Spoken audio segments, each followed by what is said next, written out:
Welcome back, guys. My name is Skullmember. Today we're going to talk about the J7W1 Shinden, the Tier 8 Japanese multi-role fighter. It's an absolute beast. So today we're going to talk about the plane, how I play it, and we're going to talk about the setup that I use, the upgrades I use, the pilot skills that I use, and after that I have a video of a live feed when I was playing on my own. But I was talking to the stream and someone in Discord, so you'll hear him talking as well. But it was an amazing game, and I couldn't let it go to waste, so we'll have that after this. But first, let's jump into the plane and talk about it and everything. So, the J7W1 Shinden, the Kyushu, I don't know how to say that word, is a Tier 8 multi-role fighter on the Japanese tech tree.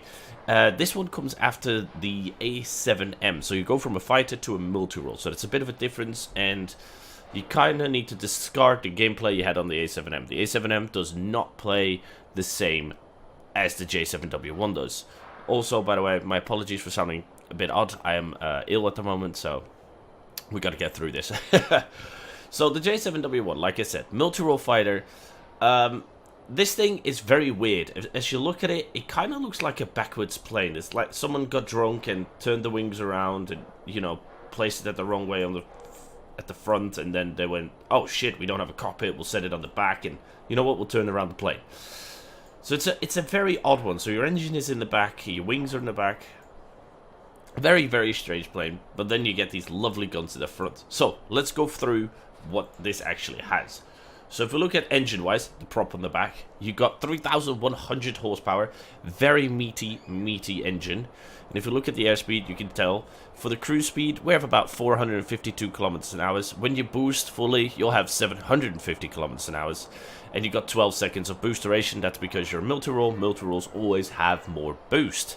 And a maximum dive speed of 800. I don't dive too often, so I don't really see that speed. While we're at this, let's have a look at the maneuverability. Maneuverability is not what you would think after the A7M. The A7M is a super, quick turner defender. This one is a bit slower. Average time to turn 360 degrees is 10.5 seconds. That's not bad, but, you know, you're not going to outturned a Spitfire or a KI. You're just going to get outturned. And a stall speed of 120 kilometers an hour. But to get this 10 seconds turn speed, you need to keep your speed between 225 kilometers an hour and 585 kilometers an hour.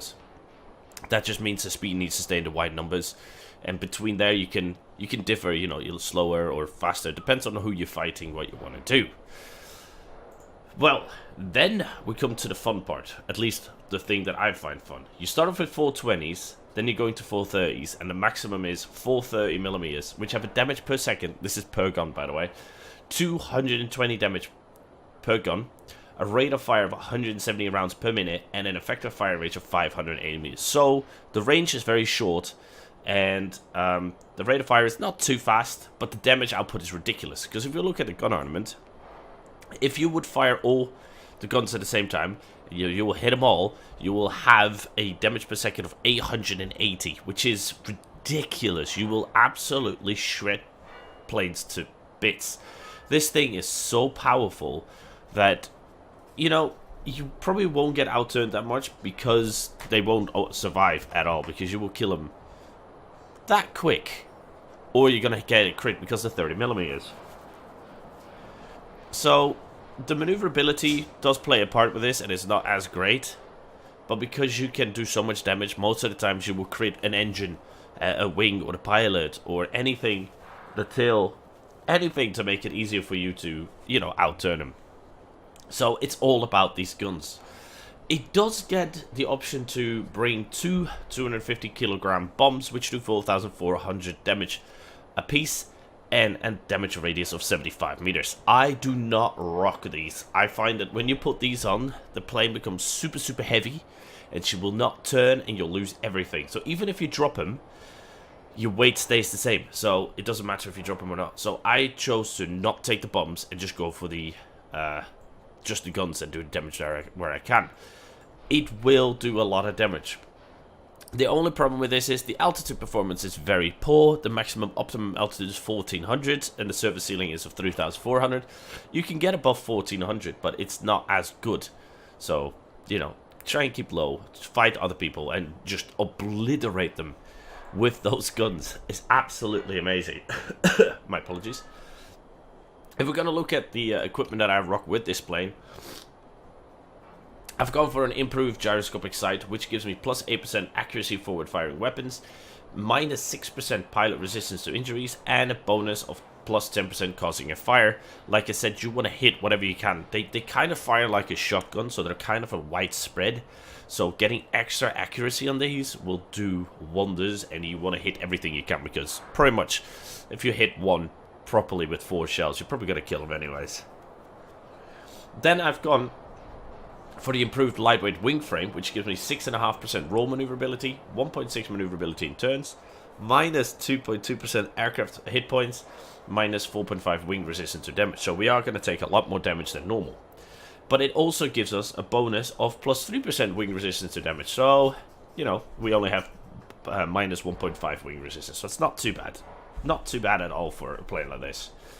Then I've gone for an improved lightweight power unit, which again gives us maneuverability, 3.5% yaw maneuverability, very important to remember. So if you put these kind of stuff up, yaw, don't go horizontal, go up and down. And plus 1.6% maneuverability in turns, and in turns means up and down, or left or right, it doesn't really matter. It does have minus 6% engine resistance to damage, so that kind of sucks. But then we have a bonus of 0.5% cruise speed. Now that's not a really good bonus, you could probably get something better.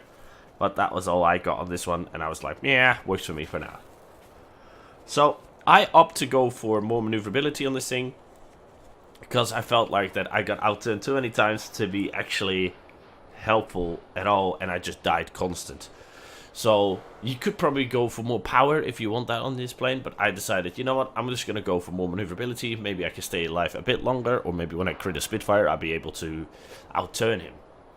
Then, and this is the weird part, I've gone for fire extinguisher instead of a medikit. Normally I bring a medikit, but this time I went for a fire extinguisher because this thing sets on fire like mad. Then I've gone for the emergency control system that repairs the wings and tail. I've gone for a bottle of manual engine restart. Normally on other planes I will go for the fuel mixture because of extra power, but this one just loses its engine too many times that I don't use it. The fuel mixture just gives you 3% extra engine grunt, which is very, very nice, which works on your boost and everything, cruise speed, top speed.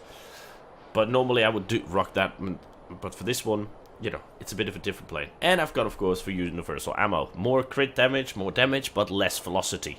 So you need to lead more with these shells. If you're going to go for standard shells, they'll have more velocity, less lead. So if you have a trouble leading the shells, take these off. Then, for pilot skills, and now you'll see why I chose the fire extinguisher. I've gone for Marksman 1 and 2. Marksman 1 gives me 5% accuracy, Marksman 2 gives me reduced dispersion of forward firing weapons by 5%, and increased accuracy of firing at actively maneuvering targets by 10%. So that comes to a 20% if they're starting to maneuver pretty much, which, if you're fighting someone, they're always maneuvering, so you always have very, very good accuracy on this. Plus the equipment that we put on for more accuracy. It adds up, so you definitely need it. And then I went for Adrenaline Rush, because I had 3 skills. I could have put it in like Fire Extinguisher and then in someone else. But Adrenaline Rush reduces the weapon overheating by 25% and increased firing accuracy by 10% after destroying an enemy aircraft. The weapon overheating is nice, that you get minus, you know, so you can fire longer because they don't overheat as quick. But for me, it was for that 10% accuracy buff again, because with that, with marksmans, with the equipment, and all that kind of together, it adds up with the accuracy. And I feel like the Adrenaline Rush works like a beast on dogfighting planes. A lot of people say, well, learn how to shoot and don't use your trigger finger because then the weapons don't overheat. For me, it's more the accuracy than overheating. The overheating is nice because you don't need to use the trigger finger because you can just hold it down because it's not going to overheat that quick. But it's more for the accuracy. So, if I get another point in 390,000, I will go for Firefighter and I'll drop the Fire Extinguisher. But, you know, it depends on what you want to do with this. I would say Marksman 1 and 2 are definitely one of them that you can't drop because they're very, very important to have. And Adrenaline Rush, I just think is easy on any dogfighting plane because it just helps you out so much. It's awesome. So that was the skills and the equipment, and like I said, you just play it a bit different. Don't play it like an A7M. A lot of people will try that and then hate it, like I did in the beginning. I hated this play in the beginning because I was like, that doesn't work, blah blah, because I played the A7M, and then I got to this one and it just didn't play the same, of course. But when you get the hang of this, it will absolutely Shrek people. I mean, you got full 30mm. That is not nothing on a turn fighter. So that's enough of this inside boringness. Let's go to the live feed, and I hope you guys enjoy that part. Let's go. You are approaching the front line. Off we go. Oh yeah, also it's more efficient to hit space than to actually click the button. No, because then you'll drop your bombs if you have bombs. Huh? No, don't set space to bombs. Yeah, but for people that have space to bombs, like me, that is quite annoying. But yeah, for joystick players with programmable keys, just program a key on your joystick to space, set assign space to function in the game or not, and yeah, spam space when you want to go to battle. Yeah, but you shouldn't need to spam a button to get into battle. It should be a fluent click go. Yeah, I know. We all know what should be. I'm just providing a. Yeah, I just always say just click yourself your fucking life off and you'll be good. This play really existed? Really, high fire? Did it? That's awesome. And the Shinden. The backwards plane, yeah. Yeah, but yeah. Yeah, Soldier, I'm glad you respected the law and shit, but yeah, that the store is closed doesn't mean you can't acquire a joystick.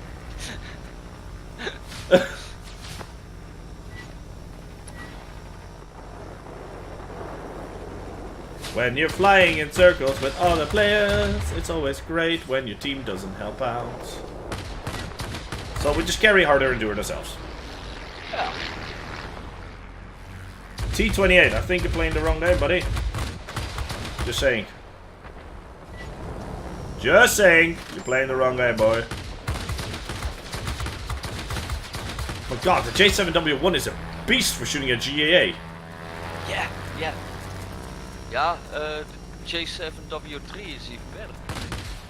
I'm not that far yet. Perfect, rolling your goat at the moment, lurk mode on. No worries, Bob!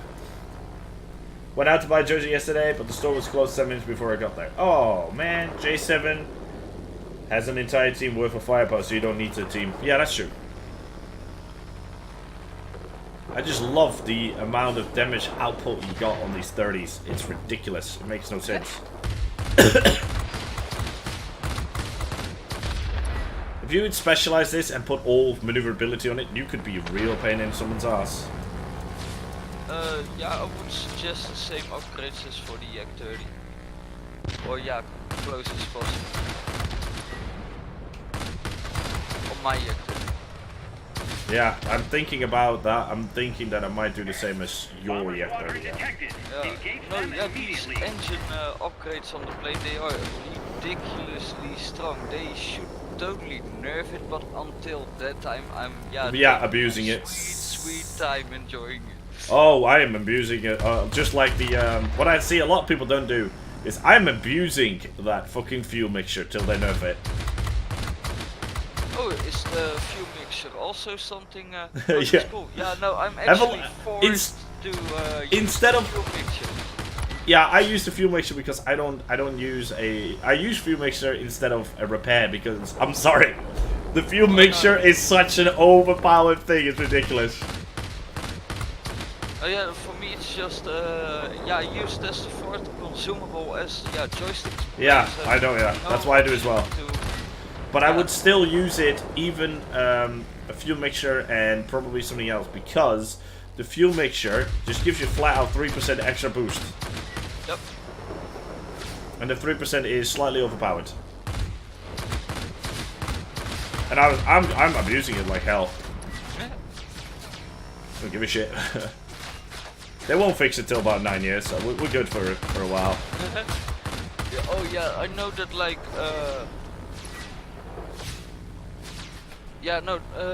last January was the last time I got like real salty and toxic on the forum and got my last warning point, bitching about the yeah, joystick bugs or issues.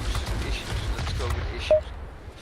Yeah. And but yeah, and from what I heard is that, Sorry. I just ran Iki Boost. I now have 2 extra accounts of Iki Bad and Iki Badder. That just tickled me, sorry. Thanks for the loots, man, appreciate it. I need to, the Discord is in the way of my loots. Alright, I'm gonna go in for the NC 1070, see what we can do. Good hits on, good hits on it. I heard joystick issues will be addressed, yeah, in the month of my birthday. So no, I got bummed! What we can do?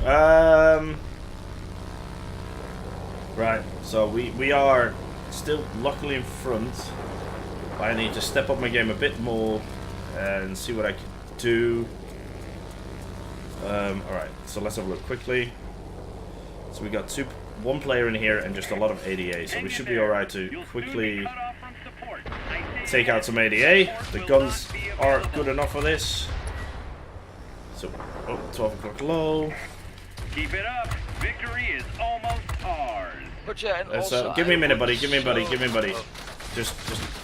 Alright, you need all your Just- pipes on the stick. right. Just hold on for a minute. We're talking. Alright, so let's win this before we don't want to lose this battle. Let's see if we can get a winner. We got Spitfire, gotta watch out. He's slightly out of range, but I should be able to probably get 1 or 2 hits in. Let's see if I can. Come on. Nose down. I know you're slightly in there. Maybe. Yeah, I'm waiting for my boost. There we go. Ace. Okay, perfect. Well done. Took me a while. Alright, alright, I need to give it a minute. I need to just see what we can do here. We don't want to lose the airfield now. Let's see, we got 1, 2, 3, 4. They're all high up. BF-109, NC, bombers. I'm actually going to go for the GAA. I'm gonna get myself, Right, no worries, buddy. yogurt. Alright, let's see if we can actually get our ass in gear and do something. This F7F should be in range in a minute. Oh, I feel bad for the F7F. There we go, perfect. We got a BF-109Z. There we go, perfect. Right, now let's take out the Spitfire that's up above me. Good hits into the Spitfire. Oh! Good game, nice. At least we got an ace in this one, 21,000. Beautiful. Let's see what we did. I felt like we did okay. Let's go to summary. 21,935, 287,000 credits. We got ourselves an ace medal. And also, of course, the Lambert medal. I do like the Lambert medal. Personal score-wise, gee, I'm really... 11,725 damage to aerial targets. I'm quite happy with that. 22 kills. 6 while defending. I could have captured a lot more, actually. That is something I gotta work on. Team score-wise, we definitely carried the team, but still. Hope you guys enjoyed. Thank you for watching, and bye-bye!